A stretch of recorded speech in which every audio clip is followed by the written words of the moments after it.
بسم اللہ الرحمن الرحیم ان اللہ یحب التوابین ویحب المتطہرین صدق اللہ العالمین۔ سورہ بقرہ آیت نمبر 222 ماخوذ ہے از خزائن القرآن اور مترجم ہے شیخ العرب العجم عارف باللہ مجدد زمانہ حضرت اقدس مولانا شاہ حکیم اختر صاحب خانقہ امدادیہ اشرفیہ۔ ترجمہ کچھ کہ کہتے ہیں کہ اللہ تعالیٰ نے ان اللہ یحب التوابین مضارع کا صیغہ استعمال کیا ہے، یعنی ماضی حال اور مستقبل دونوں میں ہوتا مضارع کا صیغہ، یہ دو زمانے پائے جاتے ہیں۔ اور ترجمہ یہ ہے کہ خدا تعالیٰ فرما رہے ہیں کہ ہم اپنے بندوں کو توبہ کو قبول فرماتے ہیں، اور موجودہ حالات میں بھی اور اگر آئندہ بھی تم سے کوئی خطا ہو جائے، غلطی ہو جائے تو ہم تمہاری توبہ قبول کریں کر کے تمہیں معاف کر دیں گے، اور صرف معاف نہیں کریں گے بلکہ اپنا محبوب بھی بنا لیں گے، اور جو بھی دائرہ محبوبیت سے اور وہ دائرہ محبوبیت سے خارج نہیں ہوگا جب جب خطائیں ہوں، غلطی ہو۔ اور یہ کتاب مقدس میں بھی ہے کہ ہاں تمہارے گناہ اگر آسمان کے برابر ہوں، ستارے کے برابر بھی ہوں، لیکن تم توبہ کر لیتے ہو، ہم تمہاری توبہ قبول کرتے ہیں اور تمہیں فرزندیت کا شرف حاصل ہو جاتا ہے۔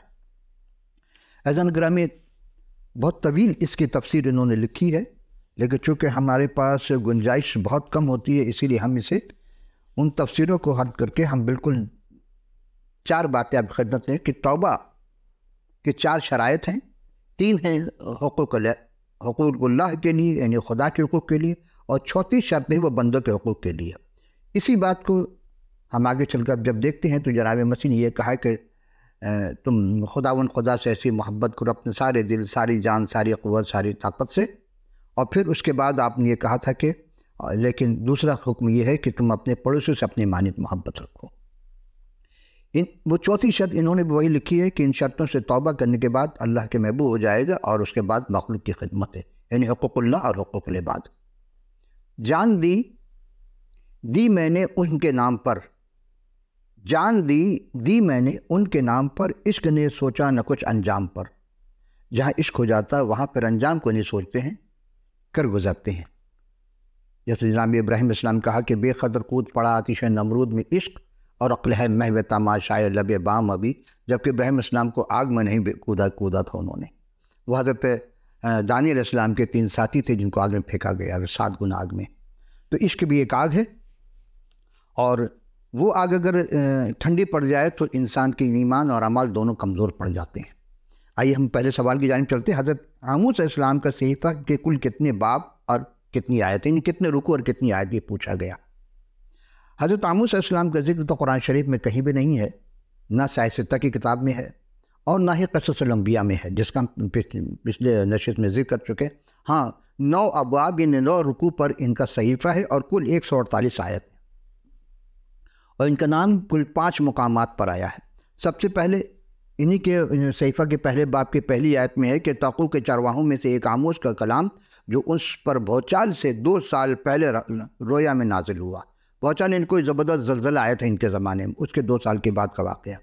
دوسری جگہ جو ہے وہ ہے 7ویں باب کی 8ویں آیت میں، خداوند نے مجھے فرمایا کہ آموس تو کیا دیکھتا ہے، انہیں خدا سوال کر کے پھر ان کو دکھاتا۔ تیسری جگہ ہے 7ویں باب کی 11ویں آیت میں ہے کہ کیونکہ آموس یوں کہتا ہے کہ یربعام تلوار سے مارا جائے گا، اسرائیل یقیناً اپنے وطن سے اسیر ہو جائے گا۔ اور چوتھی جگہ ہے باب 7 کے 12ویں آیت میں کہ اور امسیہ نے آموس سے کہا اے غیب گو، یعنی غیب گو مانے غیب کی باتیں بتانے والا، تو یہودا کے ملک کو بھاگ جا، وہیں کھا پی اور نبوت کر، پر بیت ال پر کبھی نبوت نہ کرنا، کیونکہ یہ بادشاہ کا مقدس اور شاہی مال ہے۔ یعنی روکا گیا تھا نبوت کرنے سے، خدا کے پیغام کو پہنچانے سے روکا۔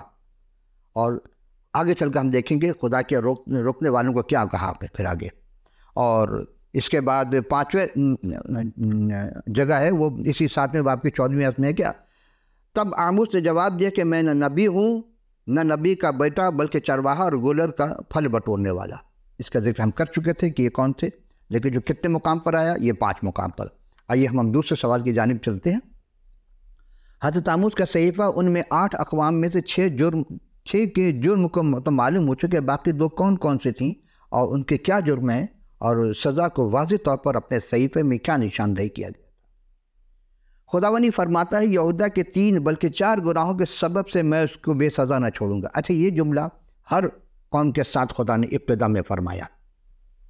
خداوند اب بالکل گھر کے قریب آنے کو ہے کی وجہ سے فکر مندی میں اضافہ ہوا۔ اب اگلی 2 اقوام جن میں خدا کا غضب نازل ہونے والا ہے وہ ہے یہودا اور اسرائیل۔ ہر زمانے کے انسان ضرور سوچنے اور غور کرنے پر مجبور ہو جاتا ہے کہ ایک چونکا دینے والی بات کہ آخر 7ویں دھمکی یہودا کے خلاف تھی۔ آموس علیہ السلام لکھتے ہیں کہ ان کے زمانے کی یہودیوں کے لیے انتہائی ذلیل تھی، یعنی تذلیل کی بات تھی ان کے زمانے میں۔ تو کیا آج نہیں ہے؟ آج بھی ہے، لیکن اس طرح خدا تعالیٰ نے بتایا کہ اپنے گناہوں کے سبب سے یہودا اور اسرائیل نے یہ خاص حق کھو دیا۔ کون سا حق؟ یہ ہم آگے چل کے پھر سوال ہے کہ کیا آج ہم بھی کہیں خدا تعالیٰ سے اپنا خاص حق تو کھو نہیں دیا؟ ہم سب نے بھی، آج کے زمانے کے انسان نے بھی۔ آگے چل کے ہم غور کریں گے اس بات پر، لیکن یہ ہے کہ کیونکہ یہودا نے شریعت کو رد کیا، آج بھی سب شریعت کو رد کر رہے ہیں، اور انہوں نے جھوٹے معبودوں کی پیروی کی ہے۔ بالکل ایسا ہی آج بھی بہت سارے ہم میں سے ہیں جو جھوٹے معبود بنا رکھے ہیں اور کہتے ہیں کہ ہم ایک خدا کے ماننے والے ہیں۔ اسی طرح یعنی اسی باعث ان لوگوں کے لیے بھی آگ نازل کیا گیا، یعنی آگ کا آنا، نازل کرنا خدا کا، یعنی صفحے سے مٹا دینا کا مطلب ہے۔ اور 8ویں جو قوم تھی وہ اسرائیل۔ حضرت آموس علیہ السلام نے اپنے دوسرے باب کے 6 سے 8 آیات میں کچھ اس طرح کیا ہے کہ خداوند متعال کا سب سے زیادہ چہیتا خاندان کون؟ اسرائیل۔ ان سے خداوند یوں فرماتا ہے کہ یہودا کے 3 بلکہ 4 گناہوں کے سبب سے میں اس کے بے سزا نہ چھوڑوں گا۔ حضرت آموس علیہ السلام کی جانب سے جب سزا اور غضب کے اعلانات پر، یعنی 7 قوموں پر جب غضب کا اعلان کیا، وہ دھمکیاں جو خدا تعالیٰ کی طرف سے تھی اور حقیقت میں بعد میں ہوتی رہیں، تو وہ خوب ہنسا کرتے تھے، واہ واہ کیا کرتے تھے۔ لیکن جب حضرت آموس علیہ السلام نے ان کی طرف یعنی اسرائیل کی طرف کی جانب متوجہ ہوئے تو پھر ان کے داد و تحسین فوراً خفگی میں یعنی ناراضگی میں اور ناپسندگی بدل جاتی ہے۔ کیوں؟ کیونکہ اسرائیل کو اس وجہ سے سزا ملے گی کہ شریعت کی تمام باتیں اور احکامات کے جاننے کے باوجود انہوں نے صادقوں اور مسکینوں پر ظلم کیا۔ آخر ظلم میں کیا کیا تھا؟ انہوں نے صادق کے روپے کی خاطر اور مسکینوں کو جوتوں کی جوڑے کی خاطر بیچ ڈالا۔ آج بھی لوگ چند ٹکے کی خاطر کسی نہ کسی کو بیچ رہے ہیں۔ تو فرق کیا رہا اس زمانے میں اور اس زمانے میں؟ اور دعویٰ کرتے کہ ہم تو کلام خدا کے بہت زیادہ ماننے والے ہیں، بہت زیادہ ایمان رکھتے ہیں، لیکن جب زمانہ کو دیکھا جاتا، معاشرے کو دیکھا جاتا، بالکل الٹ ہے۔ وہ مسکینوں کے سر پر گرد کا بھی لالچ رکھتے ہیں اور حلیموں کو ان کے راہ سے گمراہ کرتے ہیں۔ آج بھی بہت سی یتیم مسکینوں کا حق و غصب کیا جاتا ہے، اور کرنے والے بڑے لوگ ہیں، ایمان وہ اپنے آپ کو جو بہت بڑے سمجھتے ہیں وہ۔ اور سب سے ہولناک بات، یعنی سب سے ہولناک قسم کے غیر شرعی اور غیر اخلاقی حرکتوں کے بھی مرتکب ہوئے۔ جانتے ہو کیا تھا؟ باپ اور بیٹے ایک ہی عورت کے پاس جانے سے میرے مقدس نام پہ تکفیر کرتے تھے۔ آج بھی ہے معاشرے میں کہیں نہ کہیں۔ خدا اس تمام برائی سے اور شرک سے ہر قوم کو آگاہ کر رہا ہے، بنی اسرائیل کو آگاہ کیا۔ اور دوسری چیز 8ویں آیت میں، اور ہر مذبح کے پاس گروی لیے ہوئے کپڑوں کو رات بھر اپنے پاس رکھتے، اسی پر لیٹتے، یعنی کپڑے بھی لیتے، کسی سے گروی میں کپڑے لے لیتے تو ان کو کپڑے بھی نہیں دیتے تھے، اور خدا کے گھر میں یہ رشوت اور ظلم سے، جرمانہ سے حاصل کردہ رقم سے خریدی ہوئی میں پی کر مست ہو جاتے تھے۔ ہمارے بھی ہے بڑے بڑے، جتنے بڑے بڑے رہنما آپ کو نظر آئیں گے، بعض تو آپ کے لاہور پڑھیں گے، بعض تو دینی رہنما بھی ان کے گاڑیوں سے بھی شراب کی بوتل نکل آئی ہیں۔ کیا کیجیے گا؟ تو خدا کا خوف نہیں ہے۔ جہاں خدا کا خوف ہوگا، کلام الہی کے علم ہوگا، ایمان ہوگا، وہاں ناپاک چیز سے انسان دور رہتا ہے۔ 9 سے 12 آیت میں حضرت آموس لکھتے ہیں کہ اس کے ساتھ خداوند اپنی ان خاص رحمتوں کا ذکر ہے جو وہ ماضی میں ان کے ساتھ احسان کرتے تھے۔ اور پھر قرآن نے بھی فَبِأَيِّ آلَاءِ رَبِّكُمَا تُكَذِّبَانِ، تم اپنے رب کی کن کن نعمتوں کا انکار کرو گے؟ آج کتنی نعمتیں ہیں، پھر بھی لوگ انکار کر رہے ہیں۔ ملک مصر سے نکال لائے، یعنی غلامی سے چھڑائے، 40 برس تک بیابان میں رہبری کی اور انہی کے سامنے اموریوں کو نیست نابود کیا جو اپنے زمانے کے دیودار اور بلوتوں کے درخت کے مانند زور آور مضبوط تھے۔ آج بھی لوگ بہت زور آور ہیں کہ فلاں بہت طاقتور ہے، بہت طاقتور ہے، بہت سپاہی اس کے پاس بڑے فوج ہیں، لیکن نہیں عزیز، سب سے بڑی جو طاقت ہے نا فوج، وہ رب العالمین کی، اس سے بڑھ کر کسی کے پاس فوج ہے ہی نہیں، اور ان گنت انسان تو شمار بھی نہیں کر سکتا، اور ہر ایک کو نام بنام بلاتا ہے، پکارتا، اس کی حاضری لگتی ہے۔ مزید 11ویں آیت میں لکھتے ہیں کہ جو سب سے اہم بات تھی، خداوند نے فرمایا کہ میں نے تمہارے بیٹوں میں سے انبیاء اور جوانوں میں نذیر برپا کی جو پرہیزگار اور علم کے اعتبار سے دنیا سے بالکل ہی علیحدگی کا نمونہ تھے۔ آج بھی بہت سارے ہیں، ایمان رکھتے بھی ہیں، علم بھی رکھتے بھی ہیں، اور بالکل ہٹ کر رہتے ہیں زمانے سے۔ کیا یہ بات سچ نہیں؟ سوال کرتا ہوں، کیا یہ بات سچ نہیں؟ 12ویں میں، لیکن افسوس کہ انہوں نے نذیروں کو میں پلائی اور خراب کی، اور مزید برا انہوں نے نبیوں کو حکم دیا کہ نبوت نہ کریں۔ جی بہت سے ایسے ہیں کہ جو پاک باز علماء ہوتے ہیں، متقی ہوتے ہیں، ان کو یہ لوگ برباد کر دیتے ہیں۔ کیوں؟ اس سے کہ خود برباد ہیں، خود نشے میں ہیں۔ عزیزان گرامی، دوسرے باب کی 13ویں 14ویں آیت میں وہ کہتے ہیں کہ عزیزو، خداوند فرماتا ہے کہ دیکھو میں تمہیں ایسا دباؤں گا جیسے پولوں سے لدی ہوئی گاڑی، یعنی کچل ڈالوں گا۔ تب تیز رفتار سے بھاگنے والے کی طاقت جاتی رہے گی، اور زور آور کا زور بیکار ہو جائے گا۔ بہادر اپنی جان نہ بچا سکے گا، اور کمان کھینچنے والا کھڑا نہ رہے گا، اور تیز قدم سوار اپنی جان نہ بچا سکے گا، یعنی کہ ان کے فرار ہونے کے تمام راستے بند کر دیے جائیں گے۔ خدا طاقت دیتا ہے تاکہ کمزوروں کی مدد کی جائے، نہ کہ ان کو ساتھ وہ مصیبت پیدا کر دی جائے، اور ہر زمانے میں ہو رہا ہے۔ جو کمزور ہوتا ہے اسی کو دبا دیا جاتا ہے، اسی کو مارا جاتا ہے، اسی کو کچل دیا جاتا ہے، اور خدا کو یہ چیز پسند نہیں ہے۔ اور آخری آیت میں لکھتے ہیں، خدا نے فرماتا ہے کہ پہلوان اور جو کوئی دلاور ہے ننگا نکل بھاگنے میں بھی کامیاب نہ ہوگا۔ یعنی کوئی چاہے کہ ہم اپنے آپ کو حلیہ بدل کر کے پاگل بن کر کے ننگا نکل کے بھاگ جاؤں گا، نہیں بھاگ سکے گا۔ اور کیوں؟ کوئی بھی غضب الہی سے ہرگز نہ بچ سکے گا۔ عزیزو، جب غضب الہی آیا تو آپ نے دیکھا کہ فرعون کا کیا حال ہوا؟ کیا کچھ نہیں تھا اس کے پاس، سارے اسلحے تھے، بڑی فوج تھی، لیکن حضرت موسیٰ السلام کو ایک عصا دے دیا صرف۔ عصا بھلا تلوار سے کام کر سکتا ہے؟ نہیں، لیکن ایک عصا نے وہ کام کیا کہ دریا کو 2 حصوں میں تقسیم کر دیا، اور اسی دریا سے موسیٰ اور ان کے قوم کو باہر نکال دیا۔ وہی کہا کہ میں نے تمہیں بچایا تھا، اور غضب الہی میں فرعون کو غرق کر دیا پانی میں۔ اب اس کا دوسرا جز، حکم کیا تھا؟ خدا نے کیا حکم دیا تھا؟ ہمیں یہ حکم دیکھنا ہے۔ کیا وہ حکم صرف بنی اسرائیل کے لیے تھا؟ آج ہمارے لیے نہیں ہے، ہر زمانے کے لیے۔ آئیے دیکھتے ہیں، غور کرتے ہیں۔ اب خداوند نے حضرت موسیٰ علیہ السلام کے معرفت اسرائیل کا جرم 3 سزا، 3 حکم سنایا۔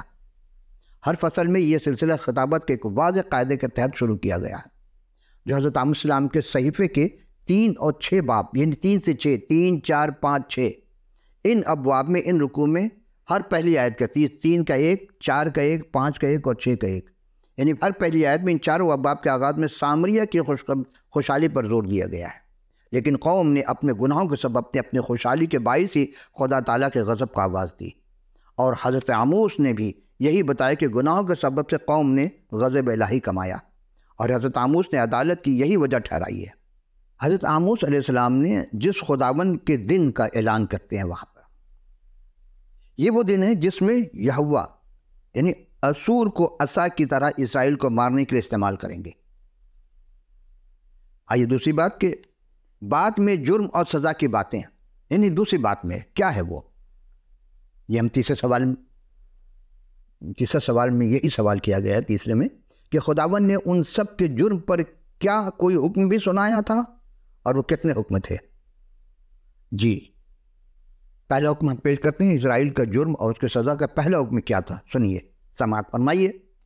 حضرت عاموس علیہ السلام تیسرے باب کی 1 سے 2 آیت میں مرقوم کرتے ہیں، لکھتے ہیں کہ خداوند تعالیٰ نے پھر انہیں خبردار کر کے، اے بنی اسرائیل، سب ان لوگوں کو سزا دوں گا، یعنی ان سب لوگوں کو سزا دوں گا جن کو ملک مصر کی غلامی سے نکال لایا ہوں، دنیا کے سب گھرانے کو، چونکہ خداوند یہودا کے ساتھ بے مثال رشتہ رکھتے تھے، اس لیے ان کو برگزیدہ کیا تھا۔ اسی نسبت سے ان کے شدید اور سنجیدہ گناہوں کی سزا بھی شدید اور سنجیدہ، سنگین اور سخت ہوگی، اور ساری بدکاری کی سزا دوں گا۔ عزیزان گرامی قدر، یہ قدرت کا قانون ہے کہ اگر ایک جاہل اگر گناہ کرتا ہے تو اس کو معاف کر دے گا، لیکن اگر ایک عالم گناہ کرے تو اس کو ڈبل سزا۔ اب شنو میں قسمت کہ ہمارے یہاں کا قانون ہی الٹ ہے۔ جو جتنا بڑا جرم کرتا ہے، دولت مند آدمی، عالم آدمی، اسے چھوڑ دیا جاتا ہے، اور بیچارہ کوئی اگر بھوکا اگر کوئی جرم کر لے، کوئی روٹی چوری کر لے تو اس کو سزا دی جاتی ہے۔ یہ کیسا قانون؟ بجائے اس کی ہیلپ کرنے کے، اس بھوکے کو کھانا کھلانے کے، نہیں ہوتا۔ یہ جرم وہاں بھی ہوتا رہا ہے اور ہمارے معاشرے میں بھی ہے۔ آموس علیہ السلام کے 30 رکوع کے 3 سے 8 آیت کا مختصر میں پیش کروں کہ خدا تعالیٰ کا غضب بے وجہ نازل نہیں ہوتا۔ خدا نے کبھی بے وجہ نازل نہیں کیا، ہر نتیجے کا کوئی نہ کوئی سبب ضرور ہوتا ہے۔ حضرت آموس علیہ السلام سبب اور نتیجہ سے متعلق 7 سوالات دریافت کرتے ہیں، یعنی پوچھتے ہیں، جن کا نقطہ عروج خداوند کی جانب سے شہر پر بلا نازل ہوگا۔ ویسے بلائیں تو ناگہانی آتی ہے، مگر یہ بلائیں ناگہانی نہیں آئیں گی۔ کیوں؟ کیونکہ خدا تعالیٰ اپنے نبیوں کی معرفت پہلے ہی اس تعارف کروا چکا ہے، دھمکی دے چکا، بتا چکا ہے۔ تو خداوند متعال نے پہلے تو 3 تا 8 آیات میں نبی کا کام اور ان کی ذمہ داری کو بتایا کہ نبی کا کام کیا ہے، ان کی ذمہ داری کیا ہے۔ اس سوالی انداز میں نشاندہی کی گئی ہے۔ اگر 2 شخص باہم نہ ہوں تو کیا اکٹھے چل سکیں گے؟ 2 مختلف ذہن کے ہوں تو کبھی نہیں چل سکیں گے، دونوں کا راستہ مختلف ہوگا۔ اسی لیے کہا کہ اگر 2 یا 3 میرے نام سے کہیں بیٹھتے ہیں تو میں ان میں بھی شامل ہوتا ہوں۔ ان 2 شخص بھی اگر بیٹھ گیا خدا کے نام سے چلے پھرے تو خدا اس میں شامل ہوتا ہے، اور اگر 2 مختلف ہیں تو نہیں ہوگا۔ یہ عجب! کیا شیر ببر جنگل میں گرجے گا جب کہ اس کا شکار نہ ملا ہو؟ اور اگر جوان شیر نے کچھ نہ پکڑا تو کیا وہ غار میں سے اپنی آواز کو بلند کر لے گا؟ ظاہر سی بات ہے، اس کو تو خوراک چاہیے، وہ بھوکا ہے تو اس کو نکلنا ہوتا ہے اور پھر شکار کرنا ہوتا ہے۔ کیا کوئی چڑیا زمین پر دام میں پھنس سکتی ہے جبکہ اس کے لیے دام ہی نہ بچھایا گیا ہو؟ سوچنے کی بات ہے۔ جب تک جال نہیں بچھائیں گے چڑیا نہیں پھنس سکتی، کوئی نہ کوئی طریقہ اختیار کرنا پڑتا ہے۔ کیا پھندا جب تک کچھ نہ کچھ اس میں پھنسا نہ ہو زمین پر سے اچھلے گا؟ پھندا لگانے پہ کوئی پھنسے گا تو وہ اچھلے گا۔ 6ٹھی بات، کیا یہ ممکن ہے کہ شہر میں نرسنگا پھونکا جائے اور لوگ نہ کانپیں، یا کوئی بلا شہر پر آئے اور خداوند نے اسے نہ بھیجا ہو؟ 7ویں بات، یقیناً خدا کچھ نہیں کرتا جب تک اپنا بھید اپنے خدمت گزار نبیوں پر پہلے آشکارا نہ کرے، یعنی نبیوں کے ذریعے پہلے نبیوں کو آشکارا کرتا ہے، پھر وہ اپنے امت کو، اپنے قوم کو بتاتے ہیں جا کر کے۔ 8ویں بات، شیر ببر گرجا ہے، کون نہ ڈرے گا؟ خدا نے فرمایا کون نبوت نہ کرے گا؟ آئی بات؟ اسے کہا کہ تم یہ نبوت مت کرو، یہاں سے نکل جاؤ، فلاں جگہ چلے جاؤ، یہ بادشاہوں کا محل ہے۔ آج بھی یہ ہو رہا۔ حیوانوں میں اگر کوئی سچ بولتا ہے تو اس کو نکال دیا، پکڑ کے باندھ دیا جاتا ہے، مارا جاتا ہے، کوٹا جاتا ہے۔ کیوں؟ سچ کیوں کہا اس نے؟ تو نبوت ہے اصل میں سچی بات کرنا، نہ ہی نبوت کہلاتا خدا کی نگاہ میں۔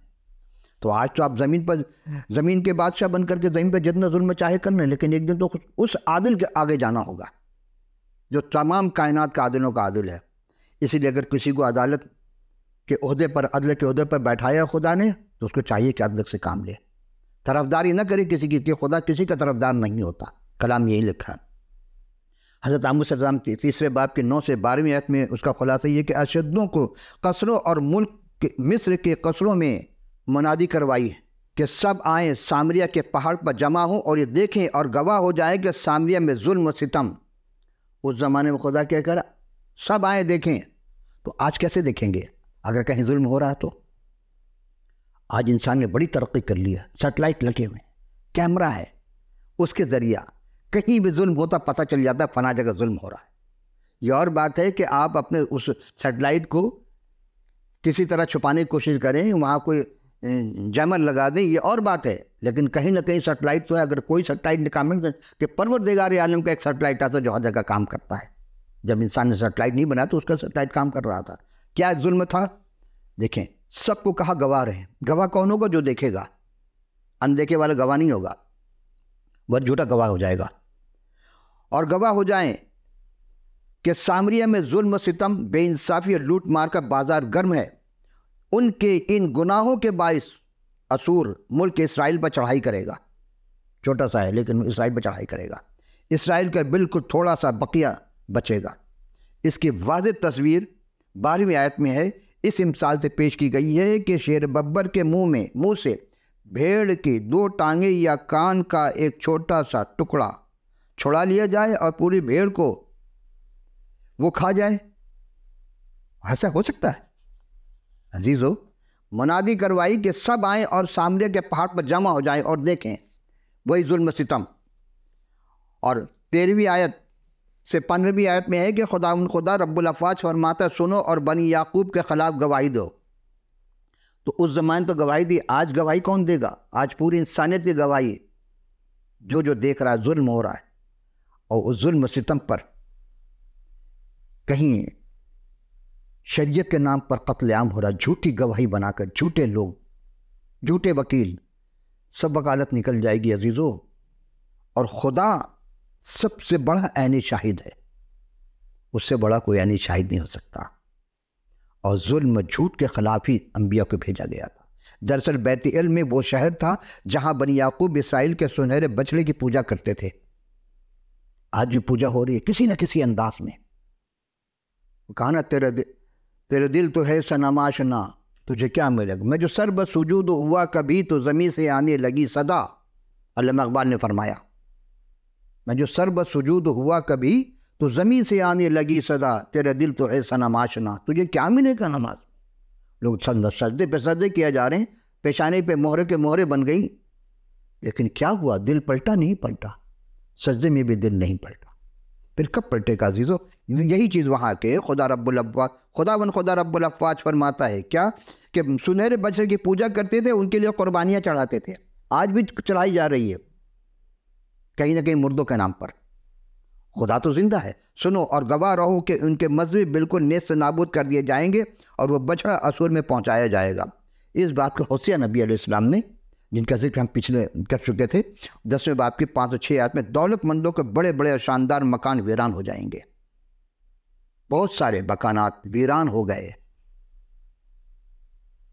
یہاں ہم غور کرتے ہیں عزیزو، یہ تھا پہلا حکم۔ اب دوسرا حکم 4ویں باب کی 1 سے 3 آیت میں ہے۔ کلام مقدس میں سامریہ کی امیر عورتوں کو بسن کی گائیوں سے تشبیہ دی گئی۔ وہ خوب پلی ہوئی لیکن وہ قابو میں نہیں رہتی۔ ان کا جرم یہ ہے کہ غریبوں اور مسکینوں پر ظلم کے پہاڑ ڈالتے اور ان کے لوٹتے ہیں اور آرام و آسائش اور عیش کی زندگی بسر کرتے ہیں۔ اس وجہ سے وہ اسیر ہو کر اسور میں جائیں گی۔ ملک افراتفری خوف و ہراس کا شکار ہوگا۔ ان کی جلاوطنی کی تصویر یوں پیش کی گئی کہ دشمن انہیں اور ان کی اولاد کو آنکڑے ڈال کر اور کھینچ کر لے جائیں گے، اور وہ ٹوٹی ہوئی دیواروں اور فصیل کے رخنوں میں نکل کر بھاگنے کی کوشش کریں گے۔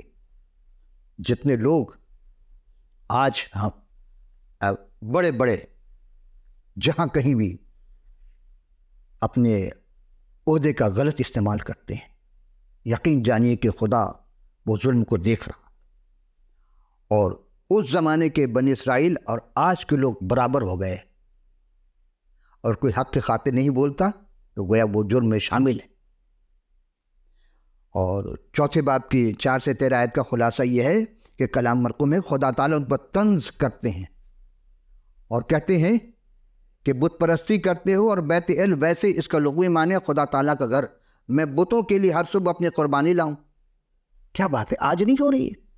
قربانی تو ہوتی ہے لیکن خدا کے لیے نہیں، دکھاوا ہے سب طرف۔ ہاں کچھ لوگ ہیں بے شک خدا کے لیے قربانی کرتے ہیں، لیکن وہ دکھاتے نہیں ہیں، چھپ کر کرتے ہیں۔ صرف وہ جانتے ہیں، خدا تعالیٰ جانتا ہے۔ ان میں خدا کا کچھ نہیں۔ خدا نے ان کو سزا دینے کے لیے کئی مصیبتیں نازل کی، روٹی کی کمی میں قحط اور خشک سالی، اور گیرو یعنی پودوں کی ایک بیماری، پھپھندی، باد سموم، زہریلی ہوا، ٹڈیوں کی آفت، اور وبا، جنگ و جدال، قتل اور خون ریزی 10ویں آیت، اور تباہی و بربادی 11ویں آیت میں۔ لیکن ان پر کچھ اثر نہ ہوا اور وہ توبہ پر مائل نہ ہوئے۔ اس لیے خداوند فرماتے کہ اے اسرائیل، تو اپنے خدا کی ملاقات کی تیاری کر۔ اب اسے خداوند رب الافواج کے سامنے وہی کرنی ہوگی، اور انجیل استدعا نہیں، بلکہ عدالت اور قہر کا غضب کا پیغام ہے۔ البتہ اگر کوئی دوسرے کا لحاظ سے استفادہ کرنا چاہیں تو اس میں انجیلی نظریہ سے زبردست آگاہی ہے۔ مثلاً ایک مبلغ ہیں ڈیل موری اس حوالے سے 4 باتوں کو نشاندہی کرتے ہیں۔ پہلی خدا، دوسرا ہے کہ ہم اس کے سامنے جواب دہ ہیں، تیسری بات یہ ہے کہ ہمیں اس کا سامنا کرنا ہوگا، چوتھی بات ہمیں اس سے ملنے کی تیاری کرنی ضروری ہے۔ ایک نہ ایک دن یعنی ہمیں کس نے پیدا کیا جاننا ضروری ہے۔ انسان کو، پوری کائنات کو پیدا کرنے والی ذات، بنانے والی ذات ایک ہی ہے، اور وہ ہے خدا رب ذوالجلال۔ اور اس انسان کو اپنی صورت و شبیہ کے مانند بنایا، اور اسے جس کام کے لیے سونپا گیا اسے اس کام کے جواب دہ ہونا ہوگا۔ مثلا آپ جہاں کام کرتے ہیں، جاب کرتے ہیں، آپ کا وقت وہ جاب نہ کریں جس کا مقصد کے رکھا گیا، آپ کو نکال دیا جاتا ہے، چارج شیٹ دی جائے گی، پہلے دوسرے تیسرے۔ اسی طرح آج خدا بھی ہمیں وارننگ دیتا ہے چارج شیٹ کے ذریعہ، مصیبت کے ذریعہ، اور ہمیں اس کا سامنا کرنا پڑے گا، نہیں ایک نہ ایک دن جانا ہوگا اس کے حضور۔ تو کیا ہم جب خدا کے حضور جائیں ہمارے پاس تیاری ہے ملنے کی؟ جواب دہ ہو سکتے ہم؟ ہمارے پاس کچھ ہے ایسا؟ پتہ نہیں کب بلا ہوا جائے، کب روح قفس انصری سے پرواز کر جائے اور ہم اس کے حضور حاضر ہوں۔ تیاری ہے عزیزو؟ ہم سے تو نہیں ہو پا رہی ہے۔ کوشش کرتے ہیں کہ ایمان لے آئے۔ عزیزان گرامی قدر، کیا ہمارے پاس تیاری ہے؟ اب آپ سوچو کہ ایسی باتیں کہاں ہیں کلام مقدس میں کہ ہمیں اس کے حضور ملنا ہے، جانا ہے، تیاری کر کے جانا ہے۔ گویا یہ زمین، یہ دنیا ہمارے لیے ایک عارضی مقام ہے، اصل گھر ہمارا جسے جنت کہتے ہیں وہ خدا کے حضور ہے۔ تو عزیزان گرامی، ہمیں اس ہستی پر ایمان لانا ہوگا جس کے لیے کلام الہی نے ہمیں دعوت دی، اور ہمیں یہاں اس پر ایمان لا کے اس کلام اور ایمان کے ذریعہ، یعنی ایمان اور اعمال کے ذریعہ ہمیں اس تک اس کی تیاری کر کے مکمل کر کے جانا ہے۔ تو اگر اس سلسلے میں یہی ہے کہ آپ کے پاس کتاب مقدس نہیں ہے اگر، تو آپ ہمیں لکھ بھیجیے۔ اسکرین پر آپ کو واٹس ایپ، ای میل، فیس بک جو بھی اویلیبل ہے، جو آپ دیکھ رہے ہیں، وہ آپ ہمیں اپنا پورا پتہ لکھ بھیجیے گا، ہم آپ کی خدمت میں کتاب مقدس فی سبیل اللہ ارسال کر دیں گے۔ تو اب جو تیسرا حکم ہے، ہم دوسری نشریت سے پھر حاضر ہوں گے تیسرا حکم لے کر، اور اس کے بعد دیکھتے ہیں اس میں کیا لکھا ہے، ہمارے لیے بھی، آپ کے لیے، ان کے لیے کیا لکھا تھا، تو ہمارے لیے کیا ہے۔ تو دوسری نشریت میں یعنی ہم پھر حاضر ہوں گے، اس وقت کے لیے اجازت، خدا حافظ و ناصر۔